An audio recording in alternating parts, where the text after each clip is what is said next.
How's that? Am I on? Is this thing on? Okay. Hello class, I'm Dino Giacomazzi. I am a fourth generation dairy farmer down in Hanford, California. My family has been farming and milking cows here in Hanford every day since 1893. That's 116 years in business. We milk Holstein cows twice a day. We milk around 900 cows, and we farm around 600 acres of forage crops, and 100% of our crops are fed to our cows. So essentially I am a milk farmer, and my farming activity is somewhat of a necessary byproduct of making milk and producing feed for the dairy.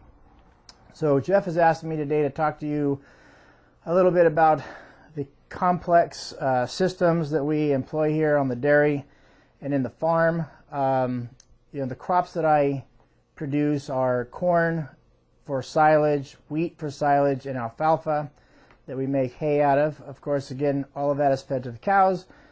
So I'm involved both in managing the dairy and the cow side of things and managing the farm and the crop side of things. And because dairy is a very complex industry, we are required to develop a lot of systems, and having systems in place allow for certain efficiencies of time and the ability for employees to make sense out of their day in an otherwise chaotic environment, because things are constantly changing, things are happening every day. I basically wake up every morning with a plan of things to do, and hardly ever actually get to do what I want to do because I'm busy doing the things that I have to do, and those are things that come up on a regular basis that are not planned for. So when having systems in place, it helps us oftentimes to smooth out the unplanned things by trying to plan for certain variables in systems. So some of the systems that we employ here are, just in the dairy, for example, we have feeding systems, milking systems, the way that we feed the cows, what equipment we use, how we do it. Those are put together in systems.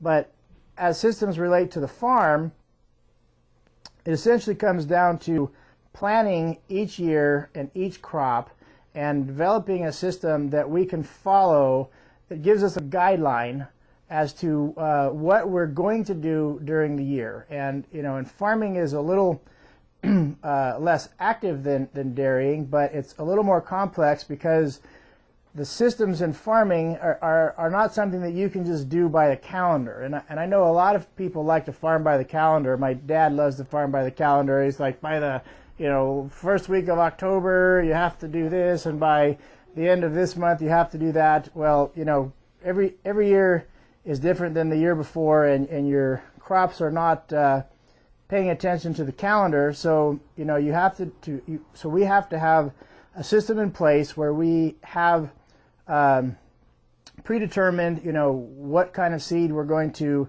plant, how we're going to manage the pests on those plants, whether it's crawling pests or growing pests, dealing with herbicide or pesticide issues, trying to develop systems where we can manage our pests using less inputs like chemicals. We're not an organic dairy or we're not organic farmers, but we try to use as little amount of chemical input as we can, not necessarily because there's an environmental benefit, but because there's an economic benefit. So we always consider economics in our systems, what makes the most sense for us to do economically, and trying to balance that with maximum yield. We may be able to get an extra 2 or 3 tons of silage corn per acre if we implement a certain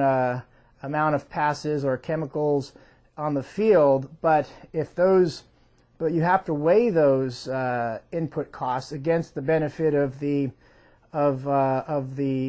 value of the additional feed you're going to get, and sometimes it makes more sense to produce a little bit less feed for a significantly less amount of money. Although here on this farm we've been implementing a conservation tillage program, which is a system that allows us to grow forage crops such as corn and wheat, and doing it in such a way that we are reducing by something like 80% the amount of tractor passes that we make in the field. And we were actually expecting a reduction in yield as a result of this switch to conservation tillage, but in our case we actually originally sustained our original yield potential, or our yield averages, and over the last 5 years have actually seen an increase in yield in our conservation tillage program over our conventional tillage program, which has come to us as somewhat a surprise. So we're very happy with this new system because it is performing, we're actually getting more forage per acre per year for both wheat and corn crops, and doing it with a significantly less amount of inputs. Even though there has been some trade-off between, less tractor passes, a little more chemical use, something that was easy to do to something that was more complicated to do, which brings me back around to the idea of farming by the calendar. One of the primary differences in my conservation program and my traditional or conventional program is that the conventional program I could pretty well run by a calendar, but the conservation program requires a very high degree of management, and it requires a lot of scouting in the fields, monitoring pest pressures, spraying for weeds at the exact right time. These aren't things that you can decide, there's weeds growing, but I'm not going to spray it until next week because I'm busy doing something else. When it's time to spray, it's time to spray. You have to go do it today. It's not a, so you have to allow a certain amount of flexibility. So that breeds a lot higher degree of complexity into my job, because I have to be flexible and I have to do the scouting, or I ask my employees to do scouting and let me know what they find, and then we have to be ready to react to whatever today's conditions are in the field, whether it's worms or mites or aphids or weed pressure, whatever the situation may be. Then we have to go out and deal with it right now. So as a manager, and I assume that many of you may become managers of farms in the future, that's why you're in this class, these are some of the things that you have to deal with. And like me, on a daily basis, I have to deal with labor, scheduling labor, days off, and making sure that I have people around every day of the week to irrigate, and trying to make everybody happy in terms of getting off holidays. This is a very complex and delicate issue to deal with. Who gets to take off on Christmas? That is something that I actually have had to develop a system for in order to make it equitable. So we have a hierarchy of people, depending on how long they've worked here, and then the person who's worked here the longest gets to have their choice of whether they want off on Christmas. But then once they get it, then they go to the bottom of the list, and cycle back around. So over time, everybody gets a chance to pick Christmas off. So I know this is a funny example, but it is something that you have to deal with and something to think about. And so other things like managing the inputs on fields. What seed are you going to plant? Determining what seed to plant is a very complicated issue. It can be, or for most people, they just go with whatever their seed salesman recommends they do. I personally don't like to just go with whatever is recommended. I like to look at variety trials in my area and see what corn grows the best near me.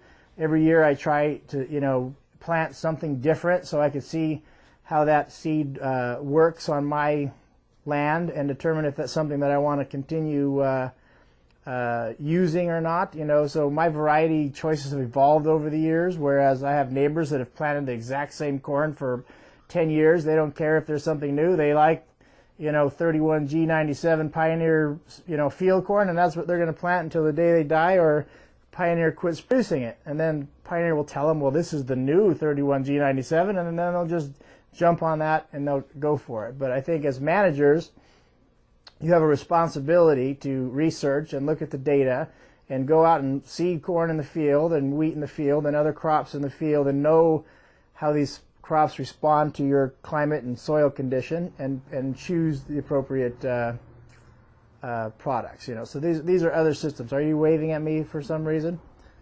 Are you wanting me to stop? Am I going too long? Okay. My name is Tom Barcelos, owner of Barcelos Farms. I've been farming in Tipton all my life, but I've been operating my own business since 1976.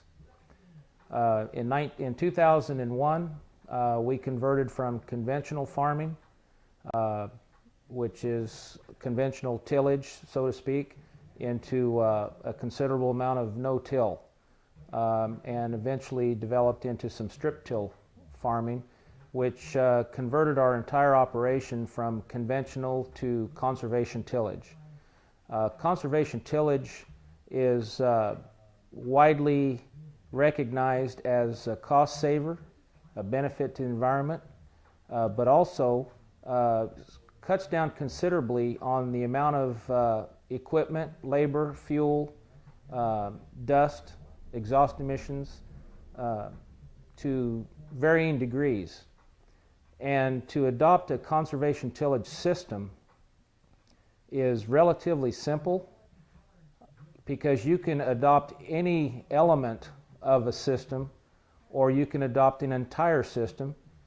And one conservation tillage system to me may not be the same system to someone else in a different area with different soil types and different varieties of cropping patterns or needs. In our situation, we rose. You're going to have to edit that.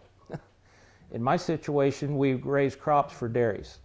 We operate a dairy also, so our feed quality and feed quantity per acre is a very important factor in many of our decisions. We choose our varieties that are adaptable to our conservation tillage system. We use no-till on certain fields that have variable soil types, a little more organic matter that is very suitable to no-till. And we also use a considerable amount of strip-till on the other fields that don't have quite as much organic matter, don't quite have the soil tilth that you might find in something that does have the higher organic matter and ability to take in water, so the strip-till works remarkably well there. We use strip-till when we take alfalfa fields out and go into corn. We use strip-till sometimes in wheat fields behind the wheat going into corn. And we also sometimes use it because we plant the corn dry and irrigate it up versus pre-irrigating and then planting to moisture. Which brings me to the point that you can use any one of a way of the conservation tillage system to apply to a certain operation. There's no one rule that needs to be followed. Many people have found ways to adapt portions or entire systems into their operation. There are considerable money savings when we do our double cropping in our no-till, strip-till systems. Now we run 1 or 2 tractors, where we used to run 5 to 6 in conventional systems, where you're pulling discs, rippers, rollers, plows, lister bars, and then still having to come back and mulch and plant. After planting, then of course you've got to run cultivators. In a no-till, strip-till system, we use biotechnology to our benefit. We plant Roundup Ready corn, and so we do not cultivate after planting corn. The only time we'll be back in the field, we'll come in and side dress, and we'll also come back in and put in a spray application for weed control. What that does, that eliminates any kind of dust, exhaust emissions and whatnot from all those multiple operations of cultivating afterwards, equipment wear and tear. So thereby brings the cost savings into the operation. And by not having to manage all the additional equipment and passes, you have more time to really pay attention to the needs of the crop, the tissue samples that you'll be taking to see your nutrient levels. We have to record our lagoon water that we use off of the dairy as a fertilizer amendment. We'll take samples of that lagoon water so we know exactly what the fertilizer composition is of that. So the nutrients available are factored into an irrigation schedule. We use solid dairy manure in certain cases. So it encompasses the entire system and nutrient management operations that are involved in a lot of the waste discharge requirements now for dairy operating facilities. I'm John Diener. I farm here adjacent to the field station in 5 Points, California. We work with the university on helping drive the information that we need technologically for all the different projects that we do. So those things involve things like insects. I mean, we have to worry about how insects impact our crops either positively or negatively, whether good bugs, bad bugs, that kind of stuff. We also work with them on irrigation management, trying to figure out how to best and be the most efficient with the amount of water that we may or may not have in any one year. So we have to decide how we're going to irrigate, whether that's with the linear, as you see here on this corn. We have pivots in our case, or drip irrigation that we have worked with the university in developing the right modeling that goes on to irrigating crop like tomatoes or onions or garlic or lettuce or whatever with drip irrigation. We've been able to come and use some information on that. So those are issues that we deal with on a daily basis.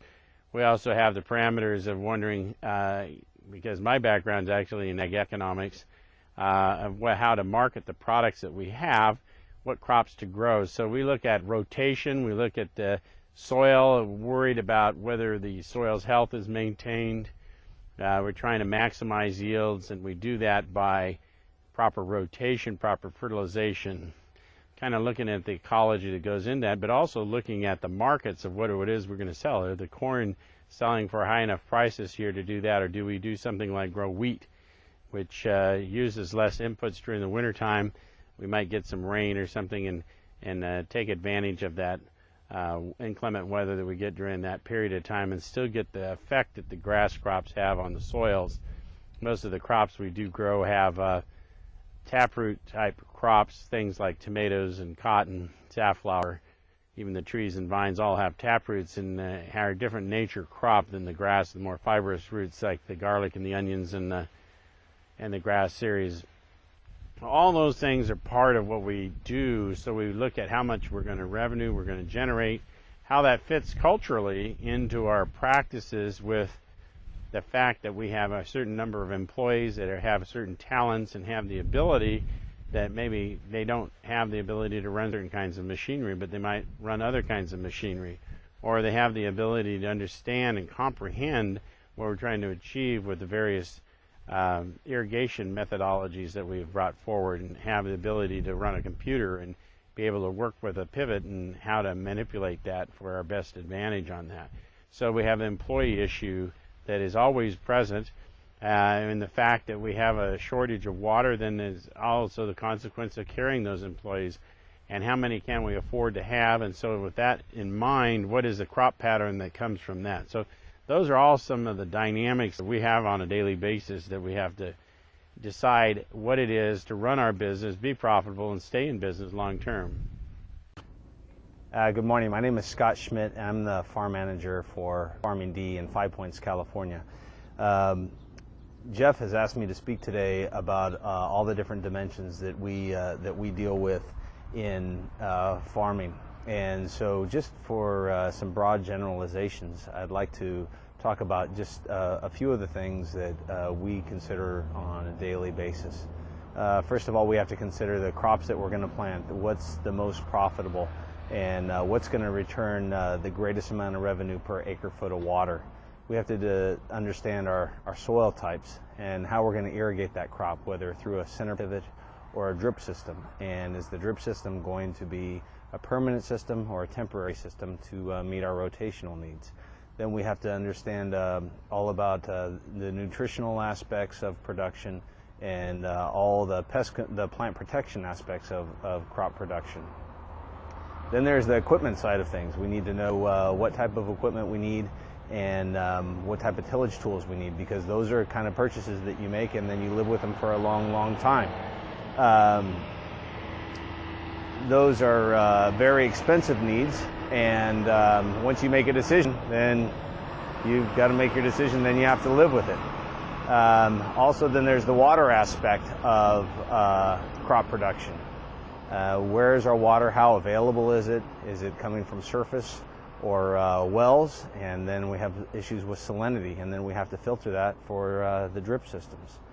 And then there's the labor side of it, and we have and the safety that goes along with that. So we have to do safety training for all of our employees for every aspect that we do on the farm, whether it's driving a tractor or working in the shop or operating different tillage tools so that they're done correctly, or how to drive vehicles around the ranch so that we safely do that and everybody does their job without any accidents, because of course insurance and medical issues are also a big portion of what we do.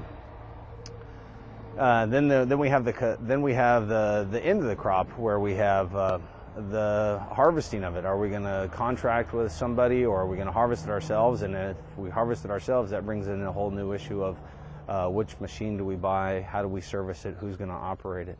And again, that's a very expensive proposition. Then we have all the other things that go into farming that you would have in any other business: human relations, safety programs, incentive programs, just all the aspects that go along with involving people in crop production.